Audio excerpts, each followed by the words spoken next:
Hello, music makers. Welcome back to your yearly reminder that you are amazing. You're beautiful as you are. You don't need all these new plugins.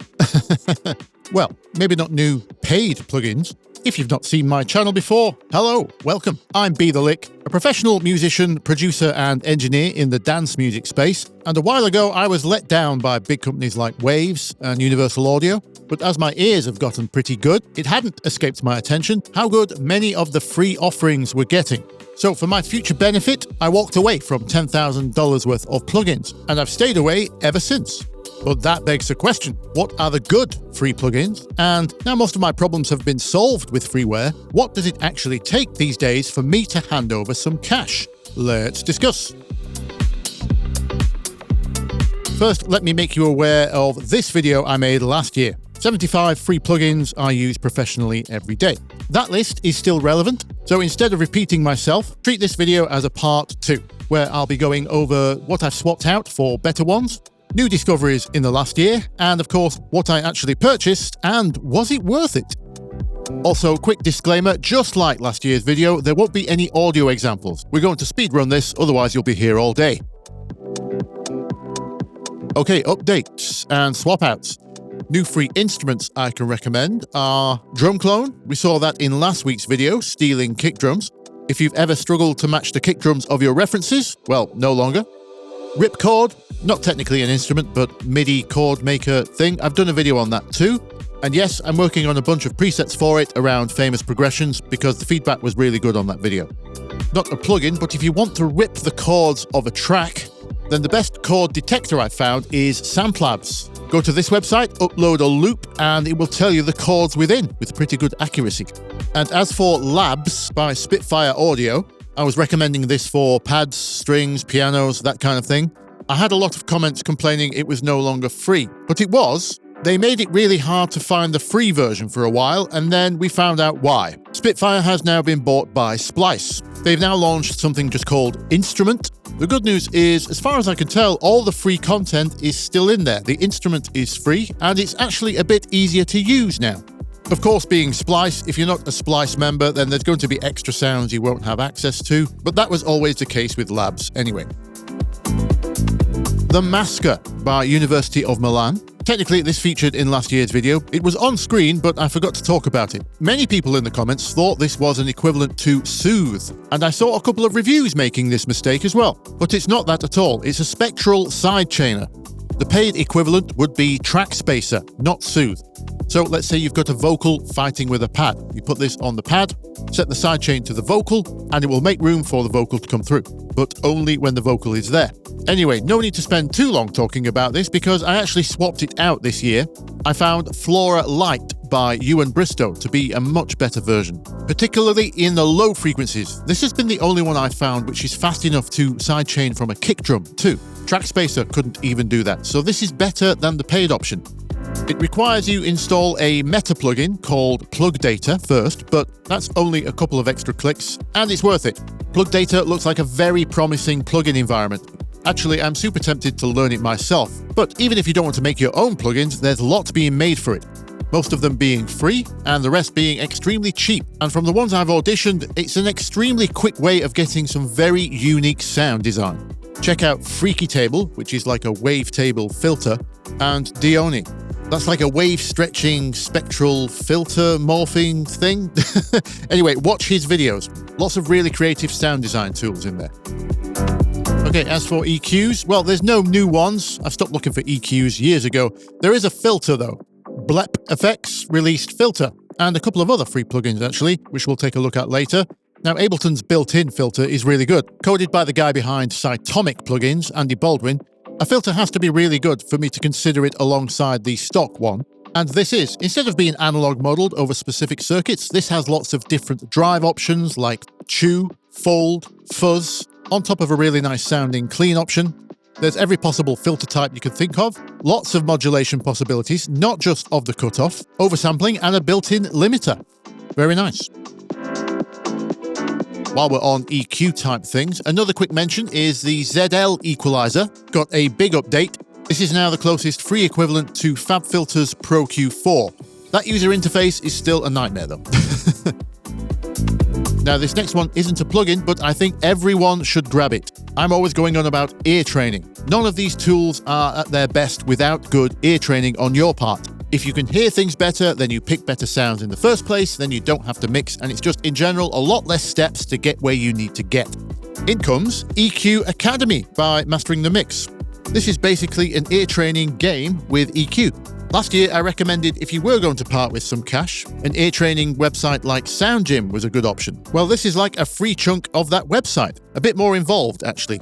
Using your ears only, you have to match EQ curves. You get scored out of 100 on how close you get. It starts you nice and easy, only one frequency with a limited range. It progresses up nicely in difficulty, and after you get to a certain stage, you can even battle other players. Or should I say producers? Or engineers, of course. I don't know if it's possible for me to organise battles directly with my community, but I hope we can do something like that. If not, get on it anyway, so we can compare high scores. As for dynamics, again, no standard compressors. I covered those last year, and I've stopped looking for those years ago.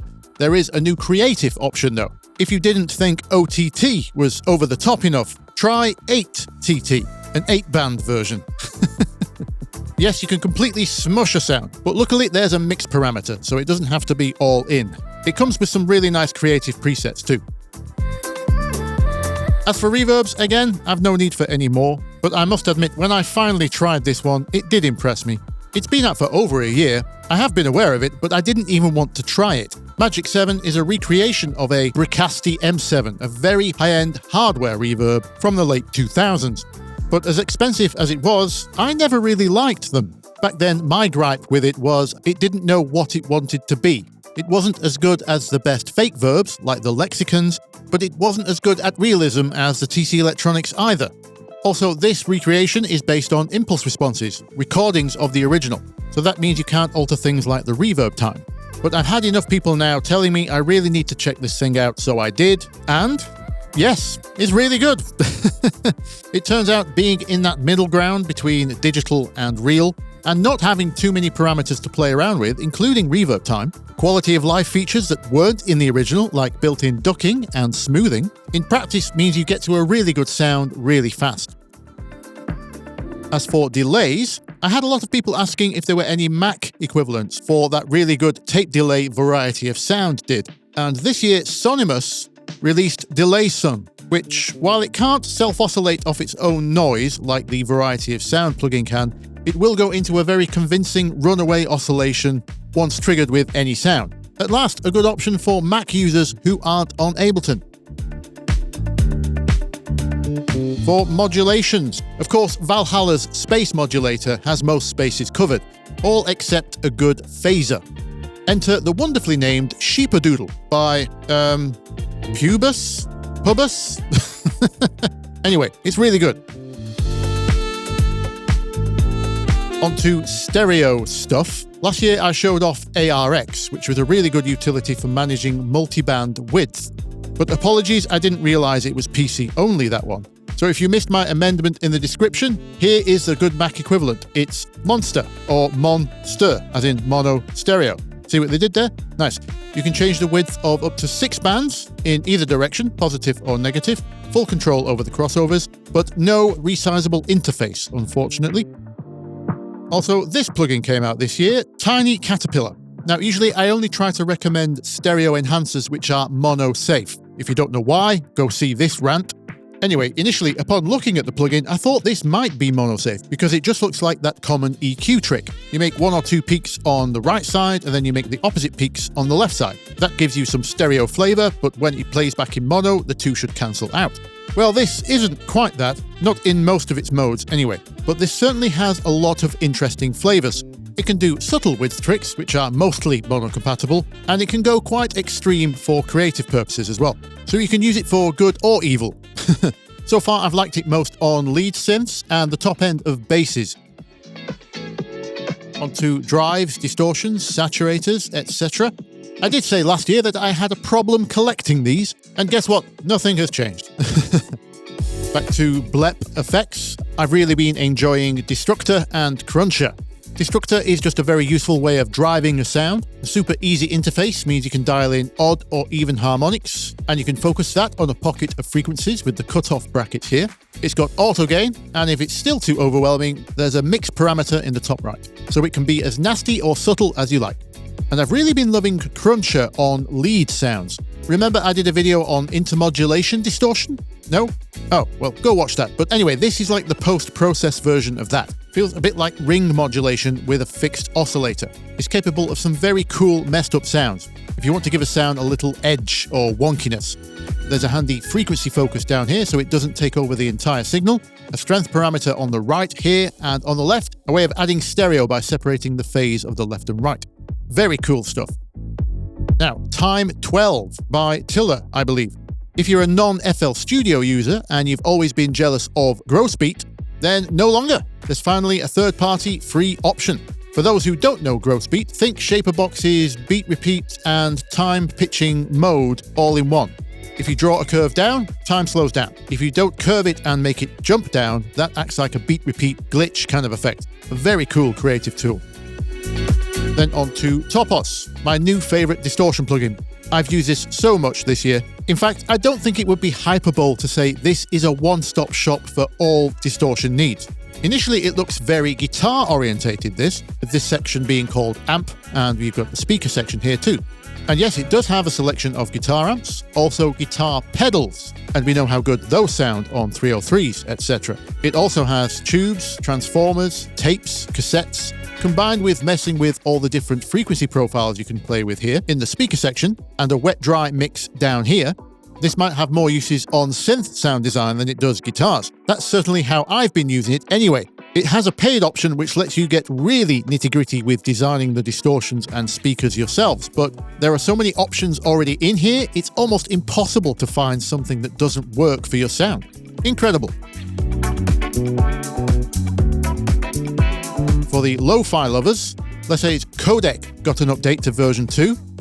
This is like a real-time bitrate adjuster, but nothing like a typical bit crusher. This is recreating the data reduction codec that is used to stream audio, be it music or speech. It has both modes. So you know those weird robot artifacts that happen when you're talking to someone on Discord and their connection goes bad? It can do that. Or if you're too young to remember trying to stream music across the internet at 64 kilobits, you can discover the horror that we went through.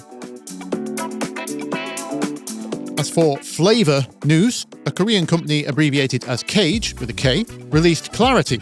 It's a high-frequency exciter with 4 different modes. Normally my go-to, as I said last year, is Roth Air, but apparently some Mac users are having trouble with that, so maybe give this a try. I've not had it long, but first impressions are very good.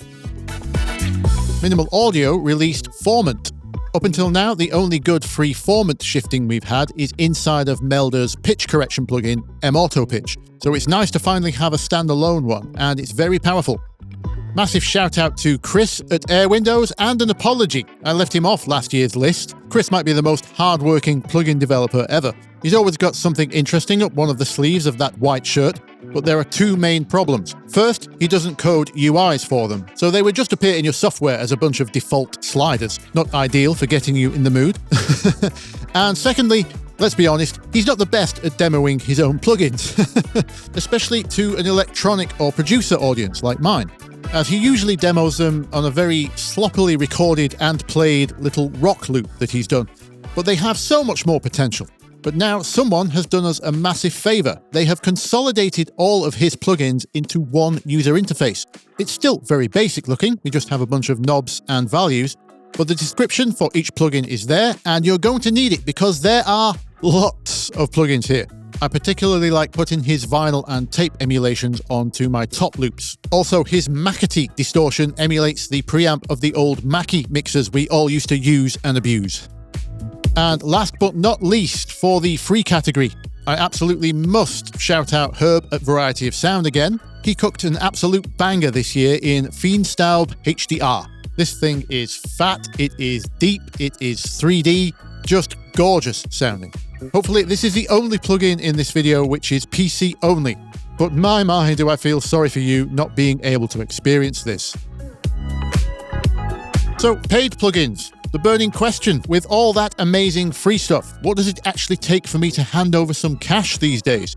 Well, let me say this. In general, having done this now for over 2 decades, most of the fundamental problems I have solved. EQs, reverbs, dynamics, that kind of thing. Unless it's extremely different in a fundamental way, if I see another one of these, I just roll my eyes at this point. Everyone already has far too many of them. No, there's really only 3 things I'm willing to hand over some money for these days.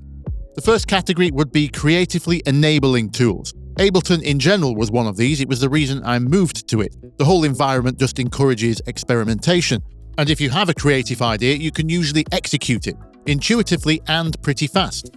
I would put the synth Synplant under this category. Whether you're importing sounds to try and replicate or just growing those vines of serendipity to see what happens, it's a wonderful happy accident machine.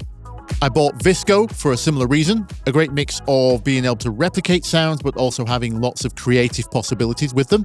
And Sheepabox, I'm sure you're all aware of what that's capable of. Serum 2 is a no-brainer, of course. Yes, I do use Vital still most of the time purely because it's faster and easier to use. But for every Vital shortcoming, Serum 2 has everything else covered. And just like Matt Title, I think Steve Duda is a very generous man indeed. The second category of tools I'm willing to pay for is anything that enables me to do what I already do, but easier and faster. A good example that comes to mind is something like Safari Pedal's Camel Strip. Not only is it just fun to use, it's just really got everything there you need to make a characterful sound very fast. Is it high fidelity? No. Is it effective? Yes. In fact, that's much the same reason I bought the Slate Mix Rack. The main reason I left UAD is I was being forced to buy overpriced DSP chip hardware to run the software which I knew for a fact could be run natively. The second reason was Slate Digital appeared on the scene and they hired someone called Fabrice Gabriel. Not only did the plugins sound legit, they didn't need hardware, they were cheap, and the no-brainer for me was they came in a 500 series format. This vertical mini rack format is just extremely fast for mix purposes. Again, great ways of getting quick flavor. Now, anyone looking through my plugin folders might ask, why do I have both the Slate Mix Rack and the IK Mix Box? Well, that brings me on to category number 3. Outstanding value. Or to put it another way, cheap AF. About a month ago, I put out a community post on YouTube saying, is anyone seeing this ridiculous IK Multimedia deal? And no, I wasn't shilling for a sponsorship. IK Multimedia were doing a group buy promotion. If you bought one plugin, you got more plugins for free at that value. And the more people who signed up for the deal, the more free plugins you got. Well, over 45,000 people bought in, which meant you could unlock an extra 50 plugins for free, which is insane enough. But then it was found out and reported on Bedroom Producer's blog that if you bought Amplitude 5 of Plugin Boutique for just $29 and then registered that serial number on IK Multimedia's website, it counted as a full $200 purchase. So that meant you could claim 50 extra plugins up to the value of $200 each, which is effectively IK Multimedia's entire plugin catalogue. This was pure coincidence for me because I was just about to buy MoDuLaTiOn 2, their virtual bass guitar software. I was recently in need of one on a project, and there were just a few specific things which the freeware options weren't giving me. I demoed MoDuLaTiOn 2, it was fantastic, and then literally the day after that Bedroom Producer's blog email came through. So because of that, I probably walked away with over 100 new plugins. Because part of the deal was you could claim things like T-Rax Pro, which itself came with 40 plugins. So yes, of course I handed over $29. Now that deal has since expired, but right now as we speak, until December the 8th, IK Multimedia are doing another deal. Buying literally anything from Plugin Boutique gets you the option of a free gift. One of those gifts being the IK Multimedia Mixbox, which is their equivalent of the Slate Mix Rack. However, instead of coming with just 4 modules, theirs comes with 72. Are they as authentically modeled as the Slate ones? Probably not. But I was going to upgrade to Scalar 3 anyway. That's £29. By the way, I thought someone like myself reviewing Scalar 3 would be a good video. Let me know if you've got any questions. So yes, of course I have the IK Mixbox as well. Now, I bought my Slate plugins as perma licenses. I don't pay for subscriptions. But if I were paying the Slate subscription, I would probably save myself some money and stop it. Now I have all the IK stuff. No, they're not quite as good, but again, you only need one of each type of thing. And in practical use, I really don't care how close a Pultec EQ is to an original unit. It's absolutely obsessing over that kind of stuff which stops you finishing tracks. Anyway, that's all I wanted to say around the plugin frenzy that is Black Friday. I've certainly missed a few, I'm sure. I've got this group tab open here with another 30 to check out already. Let me know what your favorite free plugins are and what deals you bagged this year. And until next week, I will see you down there in the comments. Bye-bye.